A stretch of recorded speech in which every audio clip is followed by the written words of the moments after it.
नमस्ते दोस्तों, मैं हूं प्रदीप कुमार। आप देख रहे हैं डिजिटल मार्केट। वीडियो शुरू करने से पहले बता दूं, ये वीडियो एक एजुकेशनल पर्पज़ के लिए है। अगर आप स्टॉक मार्केट में कोई भी फाइनेंशियल इन्वेस्टमेंट करते हो तो अपने फाइनेंशियल एडवाइजर से सलाह जरूर लें या फिर अपनी सोच समझ के साथ ही स्टॉक मार्केट में इन्वेस्टमेंट करें। अगर आपको स्टॉक मार्केट में कोई भी फाइनेंशियल लॉस होता है तो उसके लिए ये वीडियो रिस्पॉन्सिबल नहीं रहेगी। तो चलो दोस्तों, वीडियो शुरू करते हैं।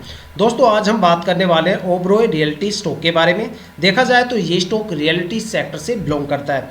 देखो, स्टॉक मार्केट में तीन चीज़ें समझ लो, आप कभी भी स्टॉक मार्केट में धोखा नहीं खाओगे। और मुझे सब्सक्राइब कर लो, बहुत ऊपर तक आप जाओगे। देखो, तीन चीज़ें मैं ऐसी बताने वाला हूँ जो हर एक इन्वेस्टर्स को किसी भी स्टॉक में इन्वेस्टमेंट करने से पहले बिल्कुल देखनी चाहिए।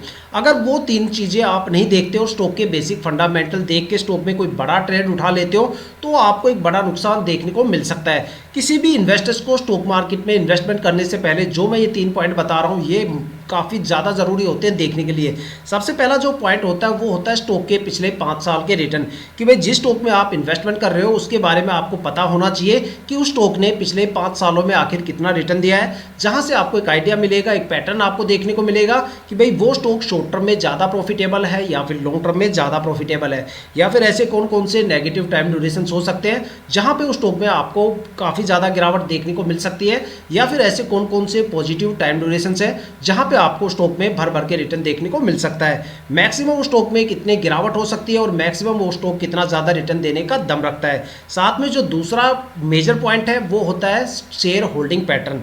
देखो, किसी भी स्टॉक में इन्वेस्टमेंट करने से पहले स्टॉक का होल्डिंग पैटर्न चेक करना काफ़ी ज़्यादा ज़रूरी होता है। मोस्टली बंदे क्या करते हैं, प्रमोटर्स, डीआईआई, एफआईआई या गवर्नमेंट होल्डिंग या पब्लिक इन्वेस्टर्स की होल्डिंग का डेटा देखते हैं और वो एक अंदाज़ा लगाते हैं कि होल्डिंग काफ़ी ज़्यादा है तो स्टॉक ताबड़तोड़ मार्केट में चलेगा। यहाँ पे कुछ बारीकियाँ मैं बताऊंगा कि होल्डिंग पैटर्न की क्या होनी चाहिए। देखो, किसी भी स्टॉक में इन्वेस्टमेंट करने से पहले प्रमोटर की होल्डिंग 50% से ज़्यादा होनी चाहिए। अगर किसी स्टॉक में आप इन्वेस्टमेंट कर रहे हो और वहाँ पे प्रमोटर की होल्डिंग 50% से कम है, तो भाई वहाँ पे समझ लो अपनी प्रमोटर अपनी होल्डिंग को जल्दी से कम करने की कोशिश करेंगे, जिससे आने वाले टाइम में आपको स्टॉक में स्ट्रेस लेवल ज़्यादा देखने को मिलेगा और स्टॉक के रिटर्न काफ़ी ज़्यादा कम देखने को मिलेंगे।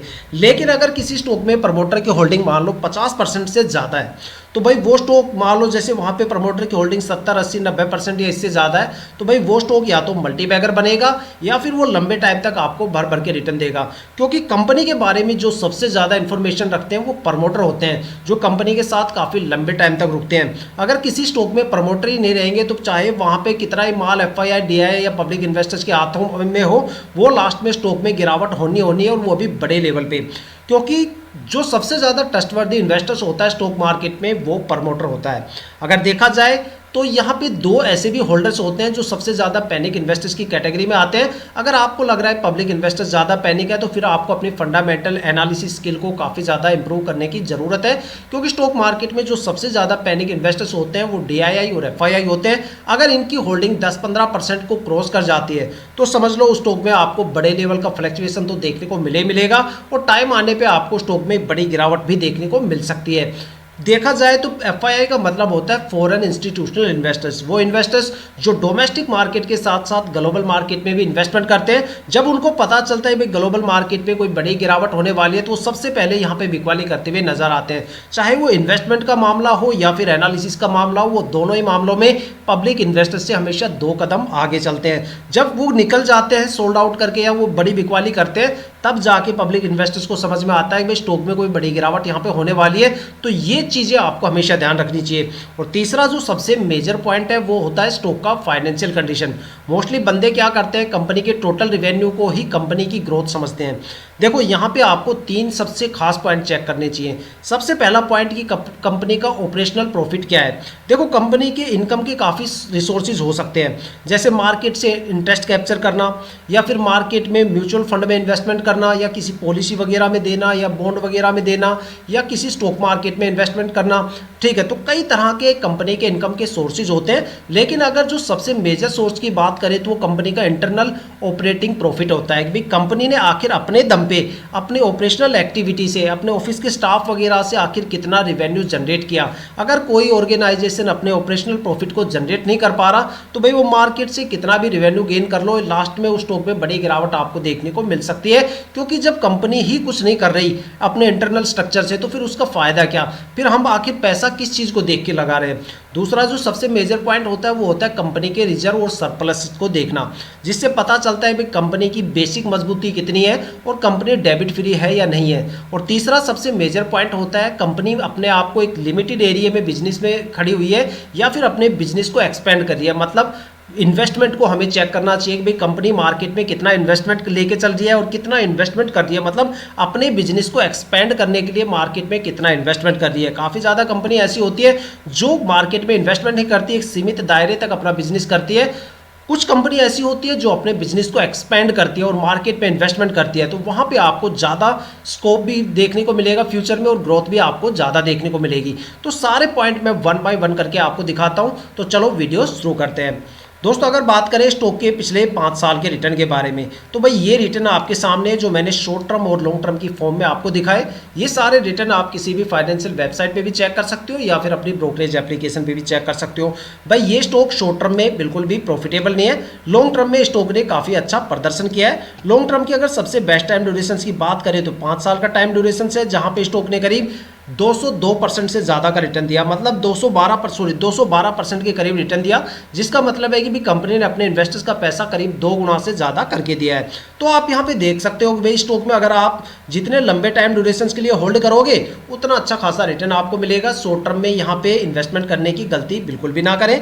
अगर बात करें स्टॉक के होल्डिंग पैटर्न के बारे में, तो अगर यहाँ पे प्रमोटर की होल्डिंग की बात करें तो पिछले साल यहाँ पे 67.70% प्रमोटर होल्डिंग थी, जो इस साल 67.70% सेम है।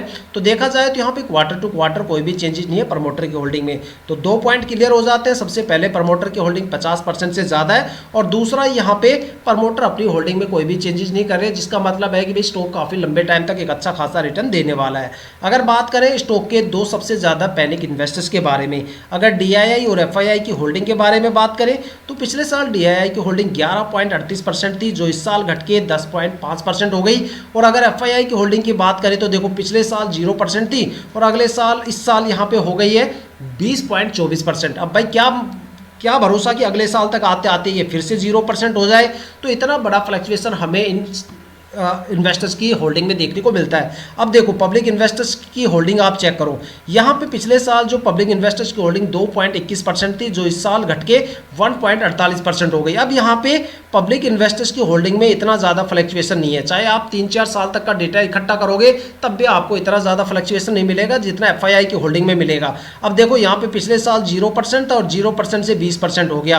अब क्या पता अगले साल ये 40% हो जाए या फिर से 0% हो जाए। अगर ये 0% हुआ तो सोचो 20% की तो सीधी गिरावट हो गई, ठीक है, और उससे भी बड़ी गिरावट हो सकती है। जब इतनी बड़ी गिरावट होगी तो कुछ और भी इन्वेस्टर्स यहाँ पे पैनिक होंगे और एक बड़ी गिरावट को यहाँ पे जन्म देंगे।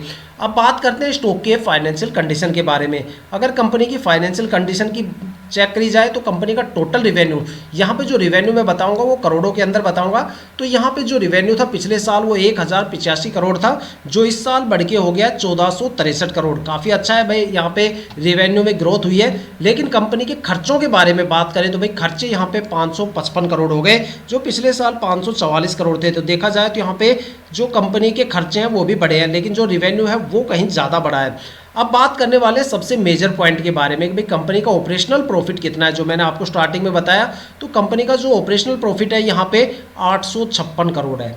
अब देखो टोटल रिवेन्यू तो है 1463 करोड़, जिसमें से 856 करोड़ सिर्फ कंपनी की ऑपरेशनल एक्टिविटी से यहाँ पे जनरेट हुआ है, यहाँ पे आया है। बाकी यहाँ पे और भी इनकम के सोर्स है, जैसे भाई अदर इनकम यहाँ पे इन्होंने बता रखी है, मार्केट से कितना इंटरेस्ट कैप्चर किया वो यहाँ पे बता रखा है। तो काफ़ी ज़्यादा इनकम के सोर्स है, लेकिन कंपनी ने अपने दम पे 856 करोड़ का रिवेन्यू जनरेट किया है। ये काफ़ी बड़ी चीज़ यहाँ पे हमें देखने को मिलती है। अगर देखा जाए तो कंपनी के टोटल खर्चों की बात करें तो 554 करोड़ है, लेकिन कंपनी का ऑपरेशनल जो इंटरनल प्रॉफिट है वो इस कंपनी के खर्चों से कहीं ज़्यादा है, ठीक है। अब बात करने वाले कंपनी के सरप्लस और रिजर्व के बारे में। तो कंपनी का जो रिजर्व है पिछले साल 8,266 करोड़ था, जो इस साल कंपनी ने अपना रिजर्व और भी ज़्यादा बढ़ा दिया और 13,481 करोड़ हो गया। तो देखा जाए तो कंपनी का रिजर्व काफ़ी अच्छा है, जिससे पता चलता है कि कंपनी की जो इकोनॉमी कंडीशन है, जो फाइनेंशियल ग्रोथ है या जो कंपनी की फाइनेंशियल मजबूती है वो काफ़ी ज़्यादा स्ट्रॉन्ग है।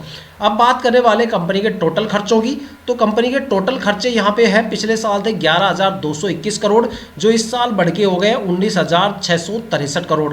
तो देखा जाए तो यहाँ पे कंपनी के खर्चों में काफ़ी बड़ी ग्रोथ यहाँ पे हमें देखने को मिली है। और अगर बात करें कंपनी के सबसे ज़्यादा इंपॉर्टेंट फाइनेंशियल पॉइंट के बारे में, तो मार्केट में कंपनी ने पिछले साल इन्वेस्टमेंट किया था 2,406 करोड़ रुपए अपने बिजनेस को एक्सपेंड करने के लिए, जो इस साल अगर देखा जाए तो मार्केट में इन्होंने अपने बिजनेस को एक्सपेंड करने के लिए सिर्फ 818 करोड़ का इन्वेस्टमेंट किया है। मतलब यहाँ पे मार्केट के अंदर इस बार कंपनी ने अपने बिजनेस को एक्सपेंड करने के लिए काफ़ी कम अमाउंट यहाँ पे इन्वेस्ट किया है, जो कि पिछले साल काफ़ी ज़्यादा किया था। तो दोस्तों ये थे इस स्टॉक के इस स्टॉक के 3 सबसे मेजर पॉइंट। अगर आपको क्या लगता है इस स्टॉक के बारे में, हमें अपनी कीमती राय कमेंट करके ज़रूर बताइएगा, ताकि जितने भी नए इन्वेस्टर्स वीडियो पे आए उनको यहाँ पे डिसीजन मेकिंग में काफ़ी ज़्यादा हेल्प मिले।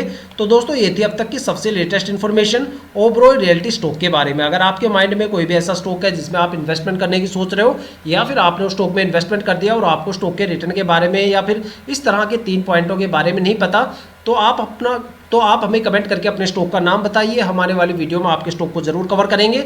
अगर आप इस वीडियो या चैनल पर नए हो तो चैनल को सब्सक्राइब जरूर कीजिएगा, ताकि हम जितने भी डीपली एनालिसिस करके आप लोगों के लिए वीडियो लेके आते हैं उसकी नोटिफिकेशन आप तक सबसे पहले पहुंचे, ताकि आप स्टॉक मार्केट के हर पहलू से रूबरू रहें, अपने आप को अपडेट और अपग्रेड करते रहें। इसी के साथ ये वीडियो समाप्त करते हैं, मिलते हैं नेक्स्ट वीडियो के साथ।